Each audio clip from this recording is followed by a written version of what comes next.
Hi guys, আসসালামু আলাইকুম। Welcome back to my channel. চলে এসেছি আবার একটা নতুন ব্র্যান্ড নিউ ব্লগ নিয়ে তোমাদের কাছে। শুভ রাত্রি বন্ধুরা, গুড নাইট।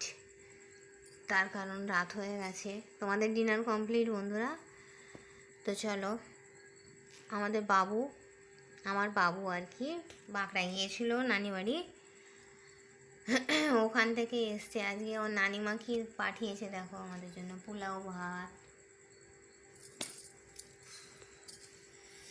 চিলি চিকেন, এখানে আছে স্যালাড, দই, গরুর মাংসের তরকারি, ক্যাম্পা, ঠান্ডা জল। বাবু নিয়ে এসছে। আমি যতই ভালো চিলি চিকেন করি না কেন, ও নানিমার হাতে চিলি চিকেন খেতে ও বেশি ভালোবাসে। হয় না, এক একজনের হাতে রান্না। আমরা যেমন ছিলাম, আমার মাম্মি যতই ভালো রান্না করুক, আমরা বলতাম না নানিমার রান্নাটাই বেশি ভালো। তাই না বন্ধুরা, বলো? নানি বাড়ির খাবারের টেস্টই আলাদা, নানির হাতের আর কি।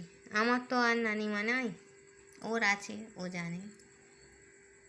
তো চলো, ও চিলি চিকেনটা সেই হয়েছে, খাইনি, দেখেই মনে হচ্ছে হেভি টেস্টি হয়েছে। দেখো বন্ধুরা, কি দারুণ দেখতে লাগছে। তো চলো, রাত্রিতে ডিনার। এটা ছিল একটা ছোট্ট মতো আমার ডিনারওয়ালা ব্লগ, ঠিক আছে বন্ধুরা? তো চলো, এইটুকু দই পড়ে আছে, দইটা দিয়ে বাবু মাখিয়ে খেয়ে নেবে। তো চলো, এই ছিল আমার ছোট্ট মতো একটা মিনি ব্লগ। আমার ভিডিওটা ভালো লাগলে লাইক করবে, কমেন্ট করবে, শেয়ার করবে, আর হ্যাঁ, সাবস্ক্রাইব করে আমার পাশেই থাকবে, ঠিক আছে বন্ধুরা? তো চলো, এই ছিল আমার ছোট্ট মিনি ব্লগ। ভালো লাগলে সাবস্ক্রাইব করে যাবে, ঠিক আছে বন্ধুরা? তো চলো, কে কে খাবে আমার সঙ্গে ডিনার, চলে এসো। পোলাও ভাত, গরুর মাংস, মুরগির মাংস, চিলি চিকেন, স্যালাড, ঠান্ডা, ঠিক আছে বন্ধুরা? তো চলো, এই বলে আমি আমার মায়ের হাতে পোলাও, মায়ের হাতে চিলি চিকেন, ঠিক আছে বন্ধুরা? তো চলো, এই বলে আমি আমার ব্লগটা ছাড়ছি। Thanks for watching. Allah Hafiz.